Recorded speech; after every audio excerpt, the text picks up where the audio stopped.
Hi YouTube family, माझ्या चॅनलमध्ये तुमचं स्वागत आहे. हे बघा, आज आपण 4 टक्सचा ब्लाऊज कापणार आहे.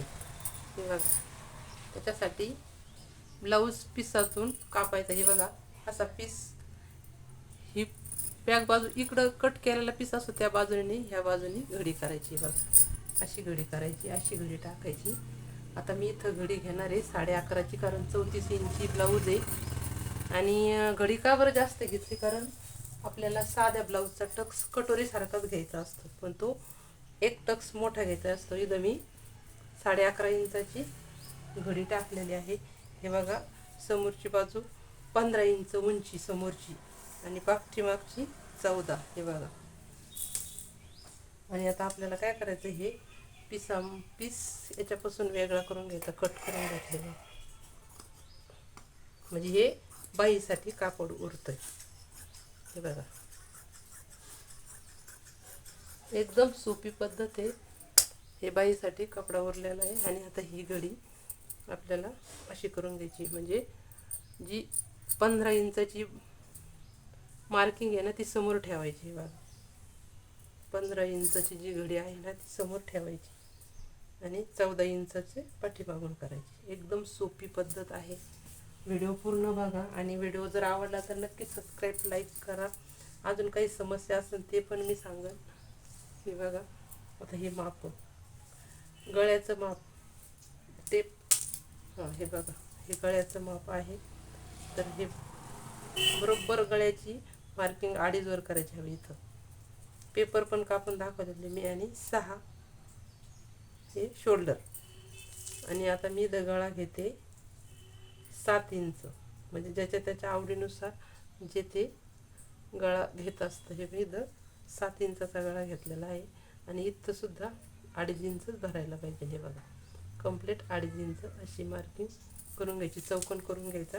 आणि आपल्याला मोंडा सुद्धा आपल्याला किती घ्यायचा आहे, 6 इंच. हे बघा, मोंडा 6 इंच. इकडच्या साईडला पण मोजून बघायचं आणि असं चौकोन करायचं. आता आपल्याला काय करायचं, ह्या चौकोनात 1 इंच असा सेप द्यायचा. हे बघा, आणि इकडं सुद्धा आपल्याला 1 इंच मार्किंग करायची, 1 इंच आणि अर्धा इंच. हे बघा, अशी मार्किंग करून घेतली का, हे बघा, असं तुम्हाला स्पष्ट दिसेल. अर्ध्या इंचावर सुद्धा असं राऊंड मारायचा आणि 1 इंचावर सुद्धा. हे बघा,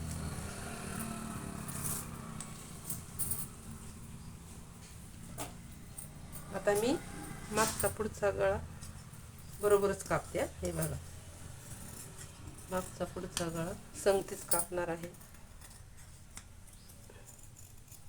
हे बघा, मागचा पुढचा गळा कापला. आणि जेव्हा आपण शोल्डरपासून कापतो ना मोंडा, तेव्हा काय करायचं माहिती का, जी अर्धा इंचावर मार्किंग आहे का, तीच कापायची फक्त आपल्याला. हे बघा, फक्त अर्ध्या इंचावरची मार्किंग कापायची. आणि इथं जेव्हा आपण शोल्डर वेगळं करतो ना, काय करायचं माहिती का, इकडची गळ्याची बाजू असली ना, तिकडं उंच आणि इकडं थोडंसं असं स्लोप द्यायचा. हे बघा, असा इतका असा स्लोप द्यायचा. आणि काय करायचं आपल्याला, आता हा पाठीमागचा जो भाग आहे ना, तो वेगळा करायचा. हे बघा, हा पाठीमागचा जो भाग आहे ना, तो वेगळा काढून ठेवला. आता समोरचा भाग, हा समोरचा भाग, जी 1 इंचावर मार्किंग केली आहे ना, ती फक्त आपल्याला समोरचाच भाग कापायची. हे बघा, 1 इंचाची मार्किंग जी केली ती समोरच्या भागात कापायचा. आणि काय करायचं, हे दोन्ही वेगळे करायचे. हे बघा, हे वेगळे केले का, आता क्रॉसपट्टी म्हणजे ब्रेशर पट्टी काढून घ्यायची. तर ब्रेशर पट्टी काय करायचं, कंप्लीट 4-4 इंचाची ब्रेशर पट्टी आपल्याला काढायची आहे.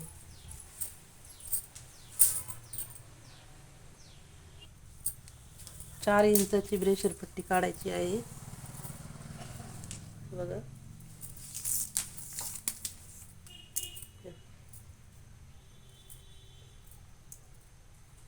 कंप्लीट इथं 4 इंचावर मार्किंग करायची. आणि इकडं 2.25 आणि इथं कंप्लीट 2.5 इंच.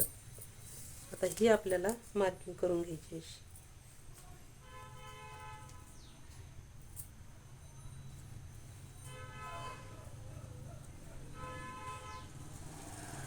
तर ही आपल्याला इथं 4 इंचावर असं करून घ्यायचं आपल्याला. हे बघा, हे आकार येण्यासाठी असतो आणि आपल्याला असं कट करायचं आहे.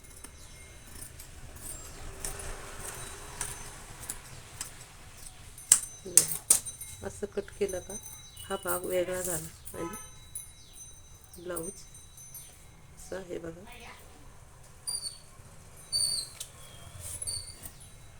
आणि ही त्याची क्रॉस पट्टी म्हणजे प्रेशर पट्टी ही अशी जॉईंट करायची. त्यासाठी एक टक्स इथं येणार, बरोबर याचा मध्य काढायचं आहे बघा. 10 बघा, इथं हा टक्स इथं येणार असं आणि असा, आणि एक टक्स हे बघा इथं असा एक टक्स येणार. त्याच्यानंतर इकडून एक हे बघा असा आणि बघा असा, हे असे 4 टक्स आपल्याला मारून घ्यायचे. हे बघा अशा पद्धतीने आपल्याला हे टक्स मारून घ्यायचे. दिसतोय का तुम्हाला? तर हे टक्स इथं जास्त का घेतलं, कारण ते कटोरीवाणी दिसतं. कटोरीवाणीच फिटिंग त्याची बसती. ही बॉक्स प्रेशर पट्टी आहे. नंतर याला आतून दुसरा तुकडा जोडायचा असतो. आणि जर व्हिडिओ आवडला असेल तर सबस्क्राईब, लाईक करा. काही समजलं नसेल ते पण सांगा. बाय.